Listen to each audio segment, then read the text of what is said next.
1절부터 6절까지의 말씀입니다. 구약성경 시편 126편 1절부터 6절까지의 말씀.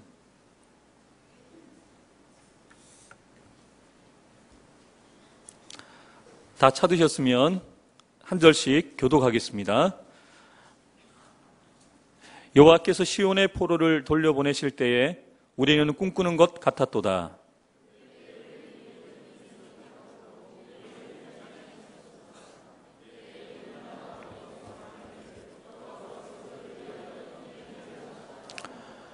여호와께서 우리를 위하여 큰 일을 행하셨으니 우리는 기쁘도다. 눈물을 흘리며 씨를 뿌리는 자는 기쁨으로 거두리로다. 울며 씨를 뿌리러 나가는 자는 반드시 기쁨으로 그 곡식단을 가지고 돌아오리로다. 아멘. 오늘 말씀을 선포해 주실 분은 불가리아에서 선교 사역을 담당하고 계시는 김아일 선교사님이십니다. 먼 길을 오셨음에도 불구하고 또 이렇게 말씀을 선포해 주시는데요. 오늘도 귀한 말씀의 통로가 되어 주시라고 나오실 때 힘찬 격려의 박수, 또 하나님 앞에 영광의 박수 올려드리도록 하겠습니다.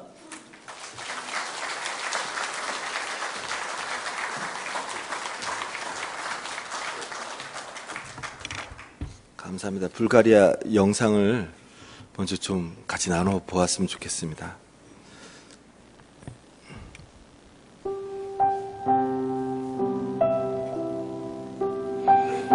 불가리아가 있는 발칸만도 위치고요.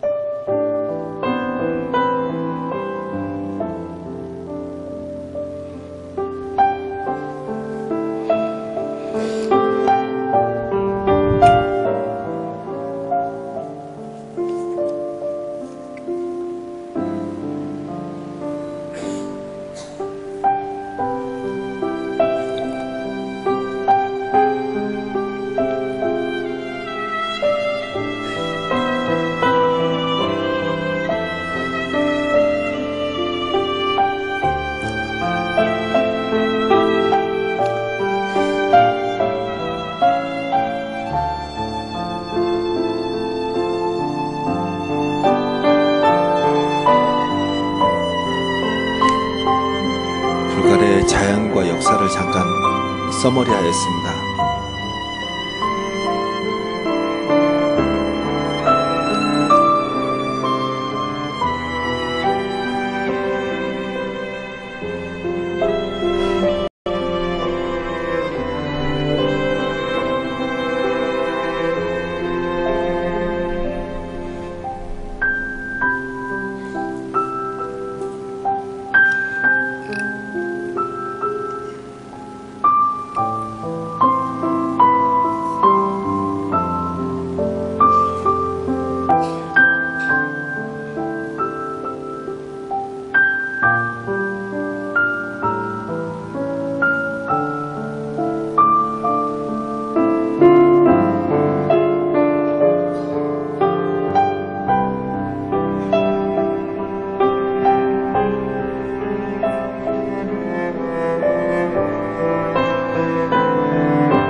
아마 불가리아를 방문하셨던 분이 여기에 간혹 있는데 그분들은 아마 기억하실 거예요. 그냥 발칸반도에 아주 조그만 부분을 사역하고 있는 저의 모습이고요.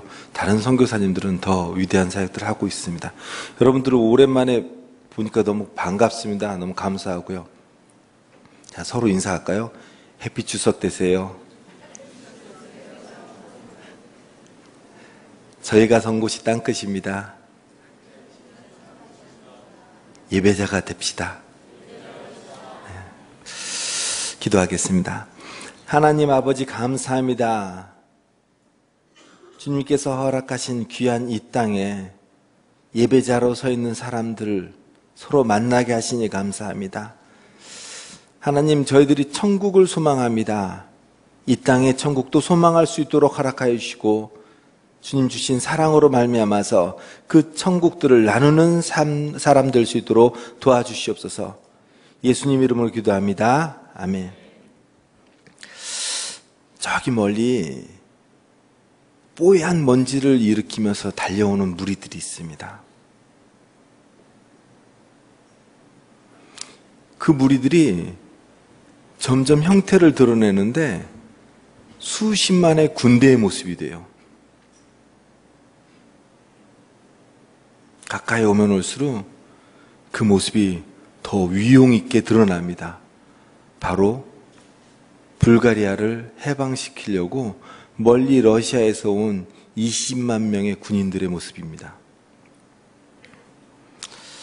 500년 오스만 투르크의 식민지 삶 속에서 살다 보니까 그 사람들의 모습이 오히려 감격으로 다가왔습니다. 루마니아에서 세르비아에서 오스만 투르크를 상대로 승전보를 올리는 그들의 소식은 잠을 설치게 만들었고요. 아버지와 할아버지가 이야기하였던 먼 옛날 삼면을 바다를 가지고 있었던 불가리아의 그 모습들을 생각하니까 가슴이 뛰었습니다. 그곳 들판과 산들 사이로 불가리아의 발칸의 민요들이 다시 피어나는 듯 하는 그런 환상을 보았습니다. 그렇게 기쁨으로 희망으로 러시아 군대는 오스만 투르크를 물리쳐 주었고요. 결국에 불가리아는 독립을 하게 되었습니다. 오늘 읽었던 시편 126편에 포로들의 귀환의 모습을 보면서 기쁨으로 소망을 삼는 이 시편 기자의 모습과 비슷하지 않습니까? 제가 쉬운 말 성경으로 시편 126편을 다시 한번 읽어드리도록 하겠습니다. 여호와께서 포로들을 시온에 돌아오게 하셨을 때 우리는 꿈을 꾸는 것 같았습니다. 우리의 입은 웃음으로 가득 찼고 우리의 혀는 기쁨의 노래로 가득 찼습니다. 그때 세상 나라들이 여호와께서 그들을 위해 위대한 일을 하셨다라고 말하였습니다. 여호와는 우리를 위하여 위대한 일을 행하셨습니다. 우리는 너무 기쁩니다. 여호와여, 포로된 우리를 자유롭게 해 주옵소서. 네게부 사막을 흐르는 시내처럼 자유롭게 해 주옵소서. 눈물을 흘리며 씨를 뿌리는 사람은 기쁨의 노래를 부르며 추수할 것입니다. 울며 씨를 뿌리러 나가는 사람은 기뻐 노래하며 추수단을 들고 돌아올 것입니다. 이 말씀 시편 126편은 주님이 오시기 전 539년 바벨론에서 돌아오는 이스라엘 포로의 귀환 중 세 차례의 귀환 중 첫 번째 모습인 것으로 생각됩니다. 에레미야 선지자는 타락하는 이스라엘이 바벨론의 포로가 될 것이라고 예언하였고 주전 586년부터 많은 사람들이 바벨론의 포로로 잡혀가게 되었습니다. 하나님을 외면하는 그 대가였고 심지어는 그곳에 디아스포라로 이민 가서 살고 있었던 사람들도 바벨론의 포로가 되어서 노예 생활을 하게 되었습니다. 마치 이스라엘의 조상들이 애굽 땅에서 겪었던 것과 같은 비참한 노예 생활이었습니다.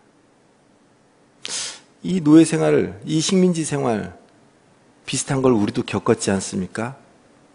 일제시대 30여 년을 통하여서요.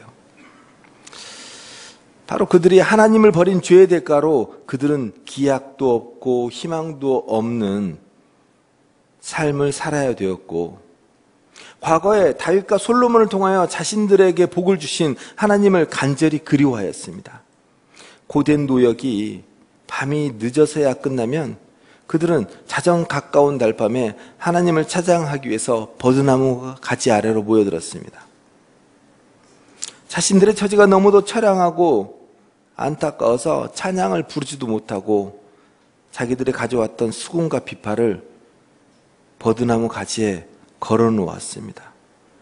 그리고 슬피 웁니다. 하나님에 대한 절규였어요. 하나님에 대한 참회였습니다. 그 참회와 회개를 하나님께서 받으셨고요. 하나님은 예루살렘을 구원할 사랑의 계획을 세우셨습니다. 바로 바사왕 고레스를 통해서 세우셨는데요. 하나님께서는 바사왕 고레스를 통하여서 바벨론을 멸망시키시고요. 바벨론에서 포로 생활을 하던 이스라엘을 구원하셨습니다. 에스라 1장 2절에 나오는 바사왕 고레스의 조서에 보면은 마치 고레스가 하나님의 자녀가 된 듯한 그런 인상을 받습니다.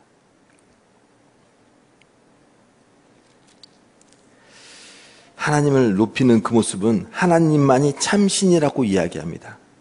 또 온 나라를 내게 주셨다라고 표현하는 것들이 그렇습니다. 이사야서 45장에 보면요, 하나님 고레스에게 이렇게 이야기하십니다. 기름을 부어 너는 나를 알지 못할지라도 내게 칭호를 주었다라고 말씀하십니다.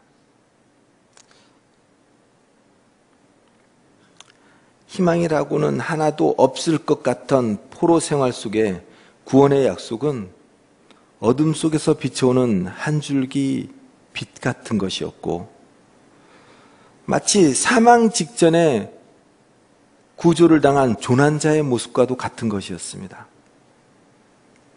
주전 539년 고레스 왕 원년에 그 구원의 약속은 이루어졌습니다. 다들 너무 심각하세요. 누가 이루었다고요? 누구를 통하여서 이루었다고요? 잘 모르면 고래 기억하세요.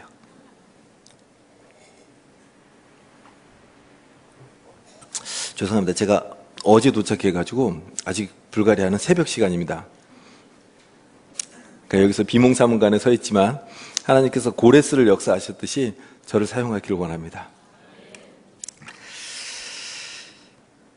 1절에 이렇게 이야기하죠. 여호와께서 시온의 포로를 돌려보내실 때 우리는 꿈을 꾸는 것 같았다라고. 저도 여기 서 있는 게 꿈을 꾸는 것 같아요. 2절에 그때 우리 입에는 웃음이 가득하고 우리 혀에는 찬양이 가득했다라고 얘기합니다. 그때 문나라 가운데 말하기를 여호와께서 그들을 위하여 큰 일을 행하셨다라고 자랑합니다. 포로들의 귀환의 그 모습이 바로 이렇게 아름다운 모습이었습니다. 희망의 모습이었고 그 모습을 보며 어찌 찬양하지 않을 수 있겠습니까? 여호와께서 우리를 위하여 큰 일을 행하셨으니 우리는 기쁘도다. 그리고 이스라엘 백성들은 소망을 올려드립니다. 남아있는 포로를 돌려달라고 얘기합니다. 자신들의 죄악의 포로 같은 이 삶도 변화시켜달라고 얘기합니다. 4절에 이렇게 이야기하죠. 여호와여 우리의 포로를 남방 시내들같이 돌려보내소서. 이스라엘 남쪽에는 네브게란 사막이 있습니다. 저희가 읽은 본문의 남방이 바로 이 네브게 사막을 이야기하는 것입니다. 이 사막은 우기가 되면요 말랐던 물길에 물들이 흘러서 풍요로운 모습들을 보여주는 곳입니다. 바로 하나님의 은혜가 단비로 내려서 사막에 샘들이 솟아나고요 광야의 물길이 넘쳐나는 것을 이야기하는 것입니다. 사막에 샘이 넘쳐 흐르는 모습은 꼭 이사야서에서 이야기하는 천국의 모습 아닙니까? 사자들과 어린이가 놀고 독사굴에 손을 넣어도 물지 않는, 바로 이스라엘의 꿈꾸는 그 모습이 바로 천국을 꿈꾸는 것입니다. 하지만 그 천국을 이야기하면서 이 시편 기자는 눈물을 흘리며 씨를 뿌리는 자를 이야기합니다. 5절을 보십시오. 눈물을 흘리며 씨를 뿌리는 자는 기쁨으로 거두리로다. 6절입니다. 울며 씨를 뿌리러 나가는 자는 반드시 기쁨으로 그 곡식단을 가지고 돌아오리라. 지금의 상황에서 포로들이 돌아오는 것도 기쁜데 앞으로 해야 될 일들을 바라보는 것입니다. 만약에 죄에서 포로된 내가 주님 앞에 이렇게 주일날 주님 앞에 있게 된 것이라면 이건 기쁜 일이죠. 바로 1차 포로 귀환 정도 같은 기쁜 일입니다. 근데 내가 내 가족과 내 이웃을 위해서 울며 씨를 뿌리는 열매들을 거둔다면 그것은 어떻게 보면 2차 포로의 귀환 같은 그런 놀라운 일일 것이에요. 또 심지어는 내가 땅끝이라고 생각하는 곳곳을 바라보면서 울며 씨를 뿌리고 있다라면, 그래서 하나님께서 그 열매를 우리에게 기쁨의 단으로 주신다라면 그것은 3차 포로의 귀환 같은 일이고 남방 내북의 사막에 샘이 넘쳐 강을 이루는 천국 같은 모습일 것입니다. 한번 생각을 해보세요. 말랐던 곳인데 물길이 아무것도 없어가지고 보면 탄수만 나고 걸어가면 흙먼지만 날리는 곳인데 은혜의 단비가 내리고 샘이 솟아서 그곳이 푸른 곳으로 변했다면 그곳이 천국 아니겠습니까?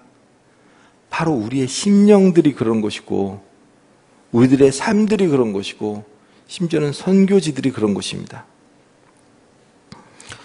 여러분도 주보 앞을 보시면 발칸을 꿈꾸는 하늘꿈 연동교회라고 써 있습니다. 여러분들이 발칸을 품고 계시나요?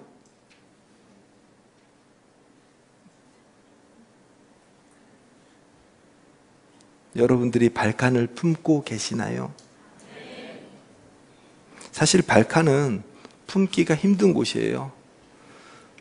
저도 발칸에서 오래 사역을 했지만 발칸을 누가 품어주기를 많이 바라는 마음으로 있었지만 어느 날 터미널에서 만난 목사님이 이렇게 발칸을 품을 줄은 몰랐습니다.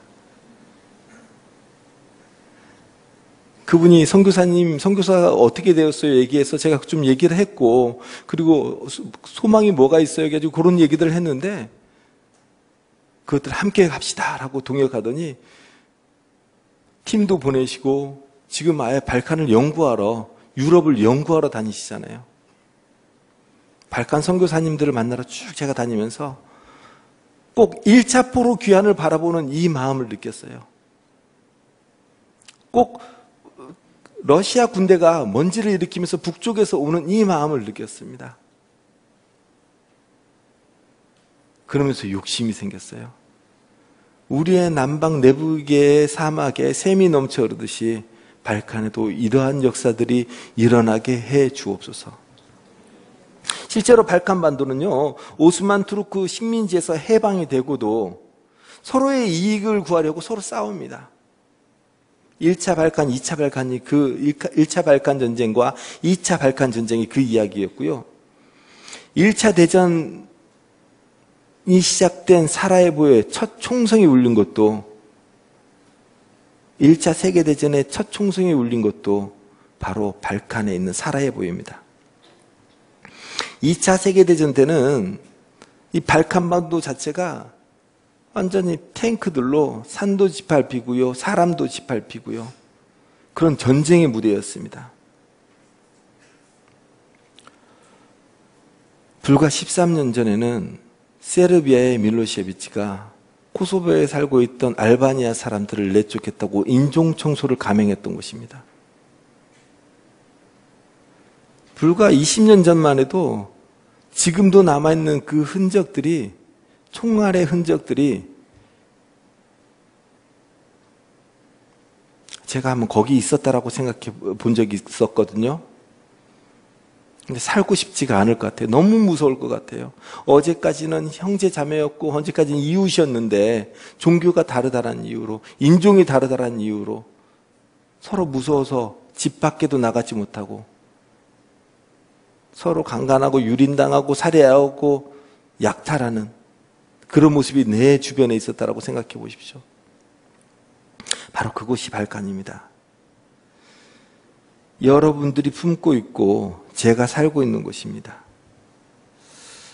많은 상처가 있는 곳이고 복음을 들어야 될 많은 영혼들이 있는 곳입니다. 저는 조금 전에 동영상에서 보았듯이 불가리아의 5곳의 교회를 섬기고 있습니다. 복을 여는 NGO 선교센터라는 곳에 사역도 감당하고 있어서 사실 제 시간이 그렇게 많지가 않습니다. 주일날 같은 경우에는 아침에 소피아 교회에서 예배를 드리고요, 오후에 오벨리아 교회에서 예배를 드리고, 그리고 200여 킬로가 떨어져 있는 지방 교회를 한 곳씩 방문을 합니다. 그래서 말씀을 전하고 약품 사역을 할 수 있으면 약품 사역을 하고 여러 가지 사역들을 하고 돌아오기도 하면 자정이 넘고요. 너무 늦겠다 싶으면 그 다음날 신방을 하거나 또 교제를 하면서 그렇게 하룻밤 집심 아래서 자고 오기도 합니다. 그런 모습들을 보면서 제가 혼자 이렇게 사역하는 것에 대한 어떤 꿈을 꿨었던 때가 있었던 것 같아요. 근데 하나님께서는요, 그렇게 바쁘게 살아오면서 내 사역을 끼웠던 15년보다 앞으로 더 희망을 주시는 게, 너 혼자 잘하는 선교를 하나님께서 더 이상 원하시지 않는다라는 마음을 주셨어요. 발칸반도는 3가지 동질 코드가 있습니다.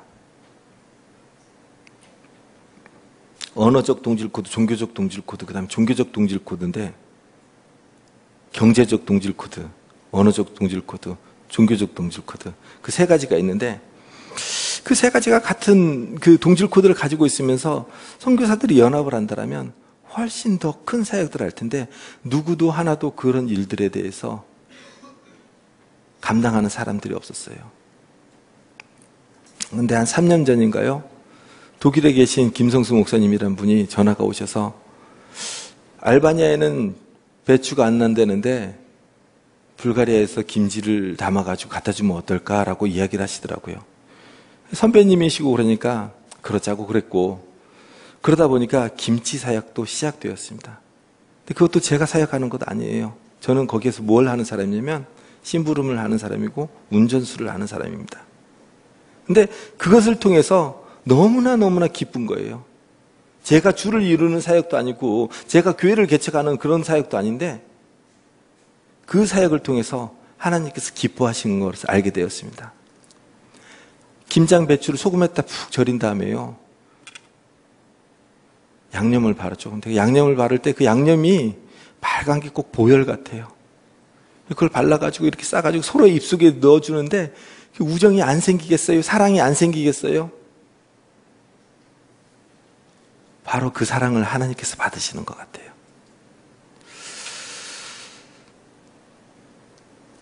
또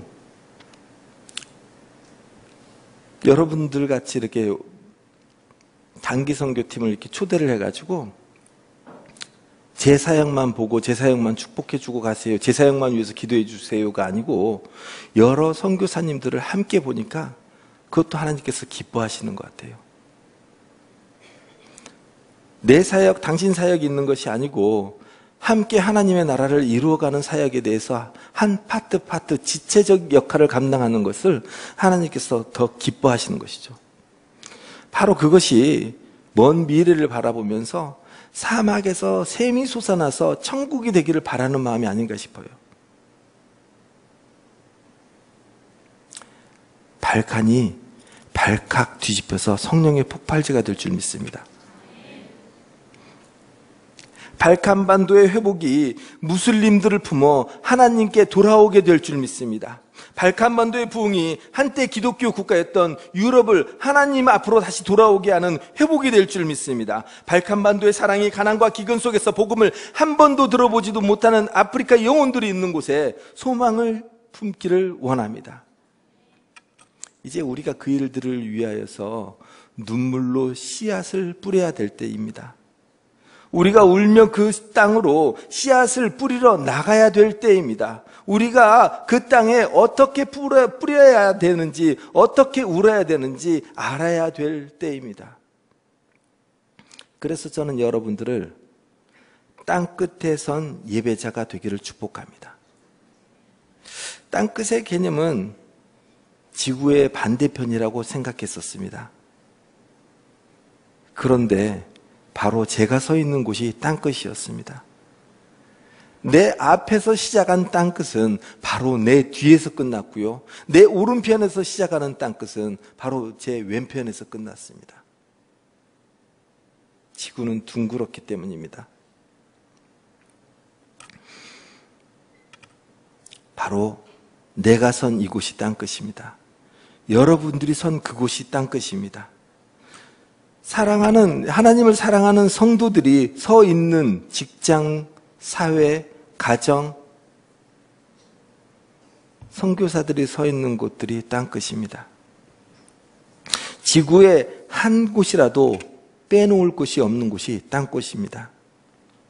예배라는 개념도요, 주일 예배자라는 개념도 주일 예배만 잘 드리고 다른 시간은 아무렇게나 살아도 되겠지라는 그런 생각을 가진 사람이라면 아무리 교회를 다닌 횟수가 많고 교회를 다닌 연수가 많을지라도 예배자가 되긴 쉽지 않을 것이다라 생각이 됩니다. 하나님을 사랑하는 마음에 기쁨이 넘쳐서 밥을 할 때도 공부를 할 때도 심지어는 잠을 잘 때도 하나님의 영광을 위해서 사는 사람이라면 그 사람이 하는 모든 것이 예배가 될 것이고 그 사람이 예배자가 될 것입니다. 그런 예배자들이 이렇게 주일에 모여가지고 복음으로 영화롭게 하는 이것이 바로 축제가 아니고 예배가 아니겠습니까? 선교사인 저 역시도 마찬가지입니다. 복음을 전하기 힘든 여러 가지 상황이나 어떤 문화의 다름, 어떤 이질적인 것, 그리고 열악한 환경, 심지어는 재정적 압박과 질병, 혹은 세상 사람들이 생각하는 절망의 순간이 온다 할지라도 하나님과 함께 하기 때문에 행복해지는 제가 바로 예배자인 것입니다. 실제로 딱 2달 됐습니다. 저희 넷째 아이가 막달에 아내의 뱃속에서 그만 죽어 말았어요. 그때도 단기 선교팀과 아테네에서 하나님께서 우상 숭배하는 것을 얼마나 싫어하셨는지 바울이 전한 복음을 그대로 이야기를 하고 있었습니다. 근데 그 소식을 듣게 되었어요. 일주일 전까지만 해도 아이가 잘 움직였는데 태동이 없어서 병원에 갔더니 아이가 사산되었다. 그래서 수술해야 된다라고 이야기를 했습니다. 바로 비행기를 타고 갔고 한없이 눈물을 흘리는 아내의 손을 잡고 저는 아무 말도 할 수 없었습니다. 절망의 순간이라고 생각했고 하나님께서 왜 나에게 이런 고통을 주시나라고 돌아볼 수밖에 없었습니다. 그 안에서 하나님께서는 저희들에게 위로를 주셨고 희망을 주셨습니다. 만약에 아이가 죽지 않았더라면 아내가 어떻게 됐을지도 몰랐던 것이에요. 혈관이 막히는 일이 탯줄에서 있었기 때문에 아이가 죽었지 다른 곳에 있었다면 아내가 죽었을지도 모른다라고 이야기하더라고요. 하나님의 놀라운 계획들을 바라봅니다. 그래서 지금까지도 하나님께서는 저희들에게 많은 것을 주셨지만 앞으로도 이 발칸반도를 통해서 여러분들과 함께 꿈꾸는 발칸반도를 통해서 어떤 희망을 품고 어떤 천국을 소망하게 될지 그것을 기대하며 있습니다. 그런 마음을 가진 사람들이 땅끝의 예배자가 아닐까요? 바로 땅끝에 선 예배자가 되는 것입니다. 함께 기도하기를 원합니다. 여러분들이 서신 곳이 땅끝입니까? 여러분들이 서신 곳이 땅끝입니까? 여러분들이 살고 있는 이 모습이 예배자입니까? 그럼 여러분들은 함께 기도하실 수 있습니다. 땅끝에 선 예배자로 기도하실 수 있습니다.